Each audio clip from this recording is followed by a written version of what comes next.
Hello friends, I am Aprati. Welcome back to our channel plants space. आज हम बात करेंगे फूलों के झरने के बारे में, जिसके बारे में हमारे बहुत से व्यूअर्स नहीं जानते हैं कि इस तरह का भी कोई प्लांट होता है या नहीं। बहुत से लोग इसको नर्सरी में देखकर घास समझ लेते हैं और इसको ग्रो नहीं करना चाहते, लेकिन इसकी खूबसूरती अगर आप देखेंगे तो आपको भी मन करेगा कि ये भी आपके गार्डन में हो। इस प्लांट की एक और खासियत है, इसको आप हैंगिंग बास्केट में, पॉट में, वेस्ट प्लांटर्स में, किसी में भी ग्रो कर सकते हैं। और अगर आप बाउंड्री पर लगाते हैं, मान लीजिए आपकी बैल्कनी है, बैल्कनी को आप डेकोरेट करना चाहते हैं फूलों के झरने वाले प्लांट से, तो उसके लिए ये बेस्ट है। लेकिन एक बात का ध्यान रखिएगा, अगर आप फूलों के झरने से अपनी बैल्कनी को डेकोरेट करना चाहते हैं तो पॉट्स का सबसे ज़्यादा ध्यान रखिएगा। इस तरह से लगाइएगा कि आंधी या तूफान आए तो वो पॉट्स किसी के ऊपर ना गिर जाएं। इस बात का सबसे ज़्यादा ध्यान रखिएगा। बहुत से लोगों की बैल्कनी हमने देखी है, ऐसे ही पॉट रखे रहते हैं, तो नॉर्मली तो रखे रहते हैं, लेकिन मान लीजिए बंदर आ गया या आपके ही हाथ से टच होकर वो पॉट नीचे गिर जाए, आंधी आ जाए तब वो पॉट नीचे गिर जाए तो परेशानी होगी।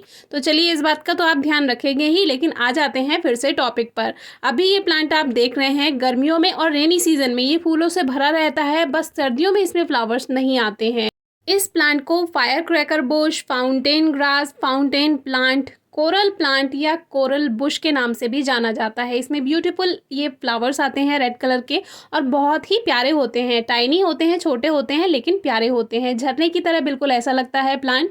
और इसको आप दो तरह से ग्रो कर सकते हैं। मुझे तो ये इस तरह से पसंद है, जैसे झरना बहता हुआ होता है, बिल्कुल उस तरह से, क्योंकि इस पर गिरते हुए फूल आते हैं, जैसे गिर रहे हो फूल, तो मुझे इसकी यही शेप पसंद है। लेकिन आप इसको दूसरी तरह से भी ग्रो कर सकते हैं, जैसे नर्सरी में ये दिए जाते हैं, तो अभी आपको आगे बताएंगे। उससे पहले जो इसकी छोटी छोटी टहनियां हैं, आप इनको ही ऐसे ही कट करके डायरेक्ट किसी भी बिना सॉइल मिक्स बनाए किसी भी मिट्टी में आप लगा देते हैं, ये ग्रोथ कर जाता है बिल्कुल एक घास की तरह।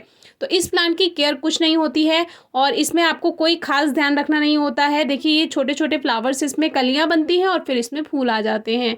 इसको ग्रो करना भी हमने बताया हुआ है, डिस्क्रिप्शन बॉक्स में आपको फर्स्ट वीडियो मिल जाएगी, आप ज़रूर चेक कीजिएगा। इसमें कोई वुडी ब्रांच नहीं होती है, मतलब कि इतनी हार्ड ब्रांच नहीं होती है। टहनियाँ होती हैं छोटी छोटी, लेकिन ऐसी नहीं कि वो पूरे प्लांट को सीधा रखें।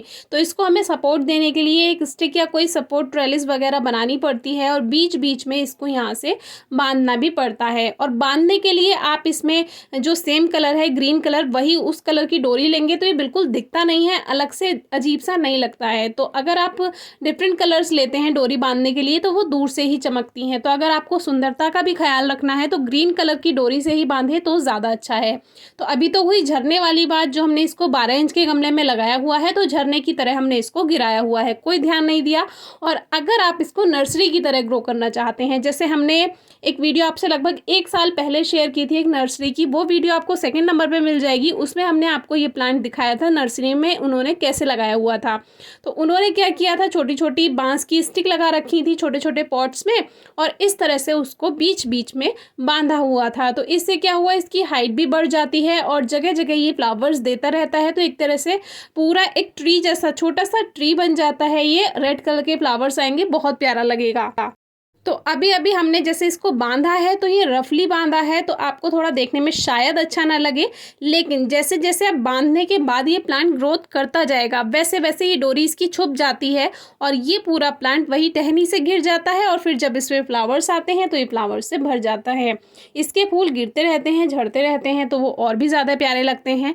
इस तरह से आप इस फायर क्रैकर प्लांट को हाइट दे सकते हैं। और अगर आप हैंगिंग बास्केट में लगाना चाहते हैं तो ये हैंग किया हुआ काफ़ी अच्छा लगेगा। नीचे को जब इसकी टहनियाँ पत्तियाँ गिरती रहती हैं, फ्लावरिंग सीजन में फ्लावर्स आएंगे रेड कलर के, तो रेड एंड ग्रीन का कॉम्बिनेशन अच्छा लगेगा। और जब इसमें फ्लावर्स नहीं आ रहे होंगे तो भी ये एक ग्रास का आपको हैंगिंग प्लांटर में अगर आपने लगाया हुआ है तो वो गिरती हुई घास बहुत प्यारी लगती है।